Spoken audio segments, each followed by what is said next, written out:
ఓం సాయిరామ్. శ్రీమాత్రే నమః. అమ్మ బిడ్డలందరికీ నమస్కారం ఫ్రెండ్స్. ఎలా ఉన్నారండి? ఏం చేస్తున్నారు? అందరూ బాగున్నారు కదూ? సమస్యలు లేని జీవితం అంటూ ఏది లేదు కదా ఫ్రెండ్స్.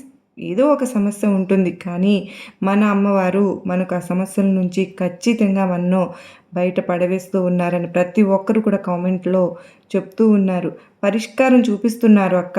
మాకు చాలా సంతోషంగా ఉంది, మేము చాలా హ్యాపీగా ఉన్నాం. గురు శుక్రవారాల్లో అమ్మవారు మాకు ఏమి సందేశం ఇస్తారా అని మేము ఎంతగానో ఎదురు చూస్తూ ఉన్నాం అక్క అని చెప్పి ఎంతోమంది చెప్తూ ఉన్నారు ఫ్రెండ్స్. మీ అందరికీ కూడా ధన్యవాదాలండి. ఎక్కడెక్కడో మీ ఇబ్బందులను, మీ నిరాశను నాకు తెలియజేస్తూ ఉన్నారు. తప్పకుండా అమ్మవారు పరిష్కారం చూపించాలని నేను అమ్మవారి తరపున మరొక్కసారి మీ అందరి తరపున కూడా నేను కోరుకుంటూ ఉన్నాను. ఈరోజు అమ్మవారి సందేశం ఏంటి అంటే కనుక, బిడ్డ, ఈరోజు నేను నీకు ఎందుకు తల్లి నీకు చెంతకు వచ్చినటువంటి అదృష్టాన్ని దూరం చేసుకుంటున్నావు అని అడగడానికి నీ దరికి వచ్చినటువంటి అదృష్ట దేవతను ఆహ్వానించు అని దుర్గమ్మ తల్లి అయితే అంటూ ఉన్నారు ఫ్రెండ్స్. బిడ్డ, నీ దగ్గరికి వస్తున్నటువంటి అదృష్టాన్ని నీవే చేతులారా చేజార్చుకుంటున్నావు ఎందుకమ్మ? ఇది ఒక్కసారి విను. 2 సార్లు కాదు, పదే పదే నీ తలుపు తడుతూ ఉన్నాను, కానీ నువ్వు నిర్లక్ష్యంగా ఉంటున్నావు. చూడమ్మా, వచ్చినటువంటి అవకాశాన్ని చేజార్చుకుంటున్నావు. అమ్మ, నా దగ్గరకు వచ్చినటువంటి అదృష్ట దేవత ఎవరు? ఆమె నేను అదృష్టాన్ని చేజార్చుకోవటం ఏమిటి అని అసలు దీని గురించి అమ్మ మీరు ఏం మాట్లాడుతున్నారు? ఈ సందేశాన్ని దేనికి ఇస్తున్నారు? ఈ సంకేతాన్ని మీరు నాకు వినిపించబోతున్నారు అని నీకు అనుమానం కలగవచ్చు. చూడు బిడ్డ, ఎన్నో రోజులుగా నీవు ఒక అన్వేషణలో ఉన్నావు అంటే నీ ఉద్యోగం కోసం కానీ, వ్యాపారం కోసం కానీ, నీ సొంత ప్రయోజనాల కోసం కానీ ఒక మంచి పనిని మొదలుపెట్టి ముందుకు పోలేక వెనక్కి అడుగు వేస్తూ ఉన్నావు. అర్థం కాని పరిస్థితుల్లో ఈ విధంగా నువ్వు ప్రతిరోజు నెగిటివ్ ఆలోచనలు నింపుకొని ఏం చేయాలో అర్థం కాక ప్రతినిత్యం బాధపడుతూ సతమతం అయిపోతూ ఉంటున్నావు కదమ్మా. మరి నీకోసం నేను అందిస్తున్నటువంటి శుభవార్తను, అలాగే ఈ సందేశాన్ని తప్పకుండా ఆలకించి అప్పుడు నీకు అర్థమవుతుంది తల్లి. ఏం చేయాలి అన్నా కూడా మనకు అదృష్టం అంటే మనం ఎంత బాగా పనిచేసినా సురా ఆవగింజంత అదృష్టమైనా కలిసి రావాలి బిడ్డ అని అంటూ ఉంటారు కదా.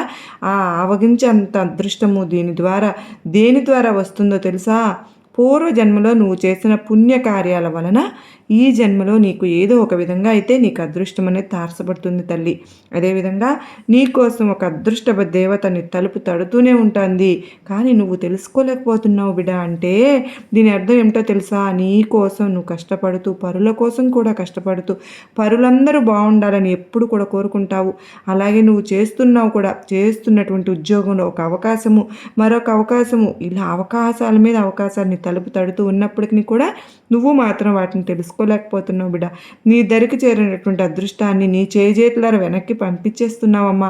చూడు తల్లి, మొట్టమొదటిసారిగా నీ కోసం ఒక అవకాశం తలుపు తట్టింది అంటే, వ్యాపారంలో అయినా సరే, లేదంటే నీ ఉద్యోగంలో అయినా సరే, నీ దగ్గరకు వచ్చిన మొట్టమొదటి అవకాశాన్ని నువ్వు తప్పకుండా వినియోగించుకోవాలమ్మా. నువ్వు ఒకసారి పెద్దగా లాభాలు బాట పట్టాలి అంటే అది జరిగే పని చెప్పు కాదు. ముందు నుండే నువ్వు ఒక్కసారిగా లాభాలు గడించేయాలి అంటే అది తప్పు కదా.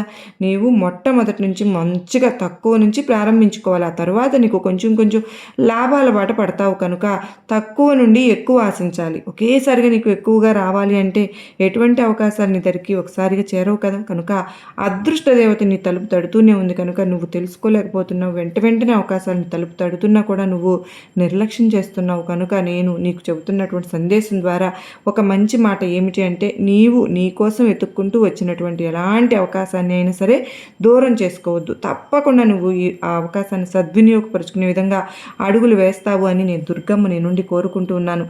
ఆ విధంగా నువ్వు అడుగులు వేసిన తరువాత చిన్నగా అయినా సరే నువ్వు కొద్దిపాటి సొమ్మును గడించాక ముందు రోజుల్లో నీవు పెద్ద అదృష్టాలను తీసుకునే విధంగా ఉపయోగపడుతుంది. సంతోషంగా, ఆనందంగా జీవితాన్ని కొనసాగిస్తావు బిడ్డ. మనకు బయటకు వస్తే గనక మనం యొక్క ప్రతి కష్టము కూడా తీరి, మన యొక్క కర్మలు తీరిన తర్వాత మంచి యోగము అనేది కలుగుతుంది. అందుకే మనకున్న కర్మల నుంచి మన కష్టాలు, ఆ కష్టాలని మనం ఎంతో ఓపికగా, నమ్మకంతో, భక్తితో అమ్మవారిని సేవించుకుంటూ ఇది కర్మలన్నీ తొలగిపోయిన తర్వాత ఇంకా తర్వాత రోజులన్నీ కూడా మనకన్నీ మంచి రోజులే లభిస్తాయి. అలా అని మనం చేసే దారిలో, మనం వెళ్ళే దారిలో కూడా ఎవరికైనా సరే నిందించకుండా చేతనైనంత సహాయం అనేది చేస్తూ ముందుకు నడిస్తే కనుక తప్పకుండా మన కర్మ ఫలాలన్నీ తీరిపోయి మన కోరికలన్నీ తీరుతాయి ఫ్రెండ్స్. మనకు రాబోయే రోజుల్లో అంతా కూడా మంచి జరుగుతుందని అమ్మవారు ఈరోజు చక్కటి కథ ద్వారా మనకు తెలియజేశారు కదా ఫ్రెండ్స్. దీన్ని బట్టి మన యొక్క కర్మల సారమైనా సరే మన యొక్క కష్టము నష్టము అనేది అనుభవించక తప్పదండి. ఆ కష్టాలు నష్టాలు దాటిన తర్వాత మనకు సుఖాలు అనేవి తప్పకుండా లభిస్తాయి. మనిషి జీవితంలో కష్టము సుఖము అనేవి రెండు కూడా ఉంటాయి. రాత్రి పగలు లాగానే అవి రెండు కూడా మనకు వెంటాడుతూ ఉంటాయి. కనుక కష్టం వచ్చినప్పుడు దాన్ని ఎదురాడి పోరాడాలి. సంతోషం వచ్చినప్పుడు పొంగిపోకుండా దాన్ని కూడా మనము నార్మల్గానే తీసుకుని మనం ముందుకు వెళ్ళాలి అనేది అమ్మవారు చాలా చక్కగా మనకు అది అర్థం అయ్యేలాగా చెప్పారు కదా ఫ్రెండ్స్.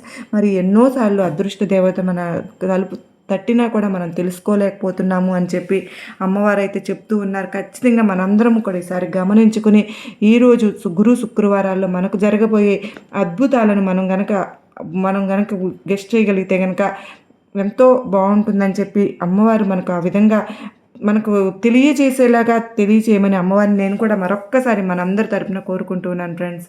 ఖచ్చితంగా మన అమ్మవారు రోజు కూడా మన కోసం ప్రతిరోజు మంచి మంచి సందేశాల ద్వారా మనకు తెలియజేస్తూ ఉన్నారండి.